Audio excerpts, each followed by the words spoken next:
directly has been in some of our kids licensed games.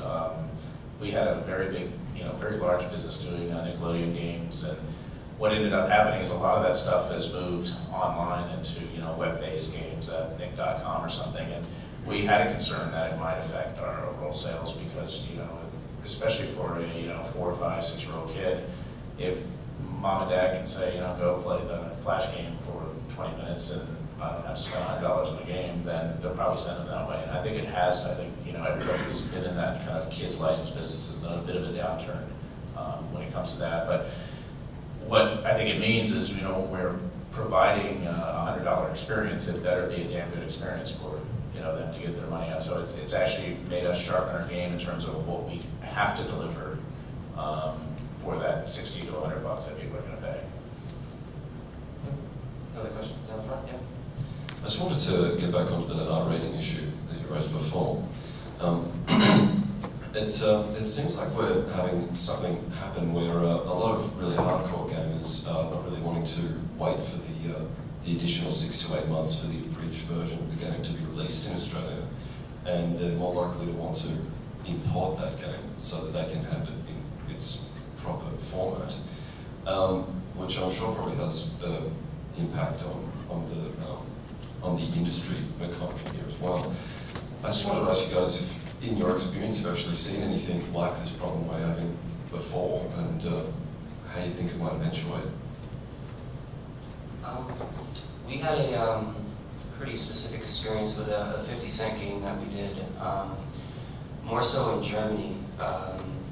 We couldn't get the game into Germany, and we found that a lot of Germans were going over to the UK and buying the UK version.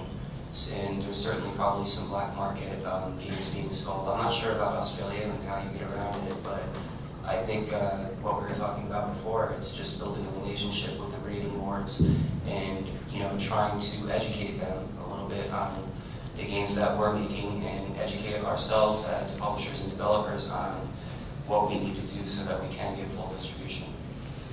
Yeah, unfortunately, it's just something that's more or less out of our control. I can't say we've seen it before. I think Germany is kind of the first time we did see some of this stuff. It goes back quite a few years now with, you can just have blood in games, and we went through that. So I think we're adapting to it, but unfortunately, it's just that kind of what we call it, censorship's out of our control, because that's the law is the law, and it's not something we like. I mean, we want to give our games to everybody that can play them.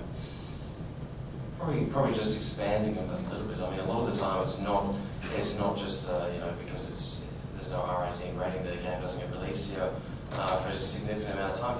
A lot of the time with games they're just late here in Australia, like they aren't released. I think Rock Band, being a perfect example, came out a year after it came out pretty much everywhere else. Now, why? Why does that happen to us in Australia? Guitar Hero came out on time, I think. That's right. I mean, look, it can be a number of factors. Sometimes developers are late getting the PAL versions and the localized versions done. In relative terms, and you hear it all the time, population size, market size drives when things get to the market. So there's a number of factors, and that's why Australia ends up being kind of lower on the totem pole, unfortunately. This is probably something else that I might not know enough about here, but how difficult is that NTSC PAL conversion thing? If a game comes out in the States, how much time does it actually take to convert that to the PAL regions? It depends on how much the developer has thought about it at a time. But frankly, it's a lot easier than it used to be. It used to be pulling teeth to get some of the changes, but it's a lot easier than it used to be.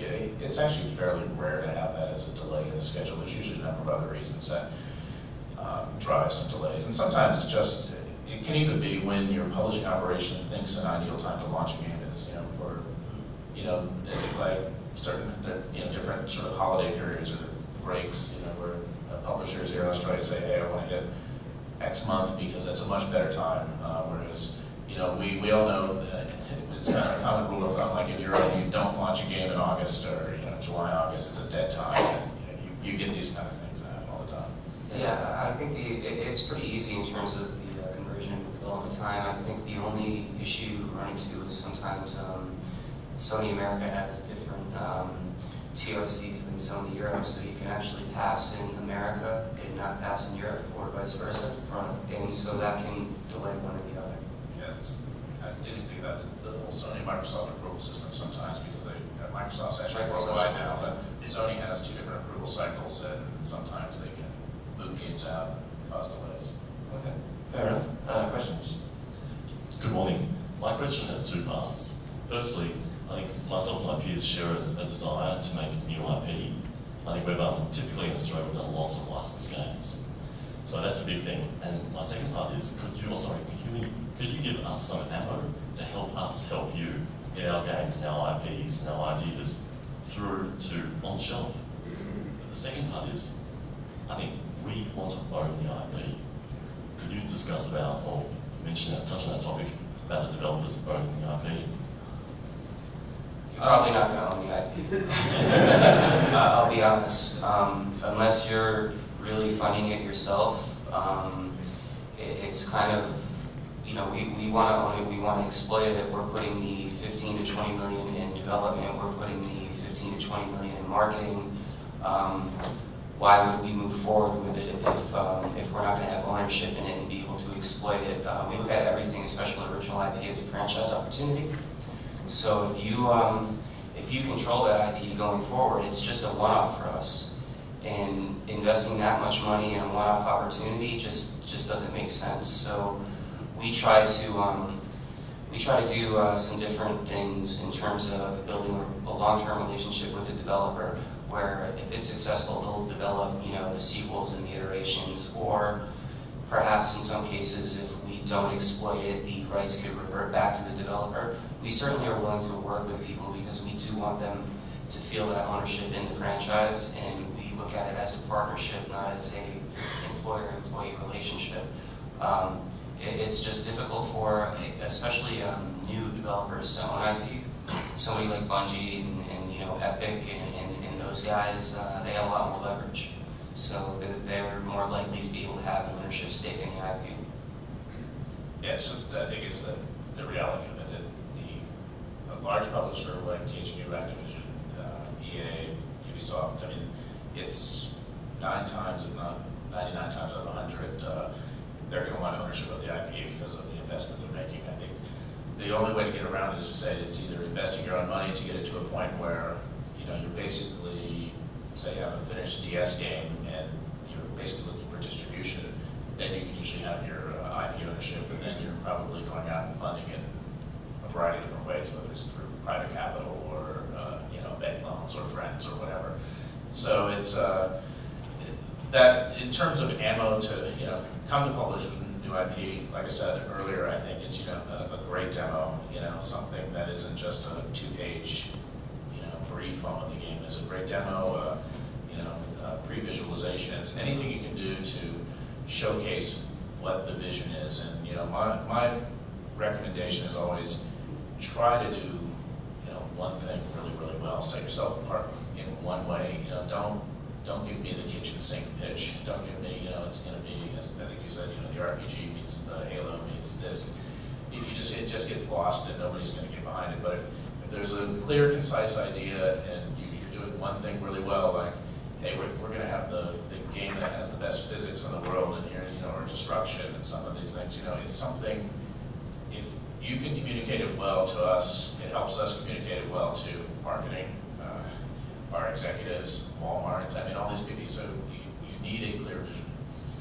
And don't forget we are an entire media, so it's all about gameplay.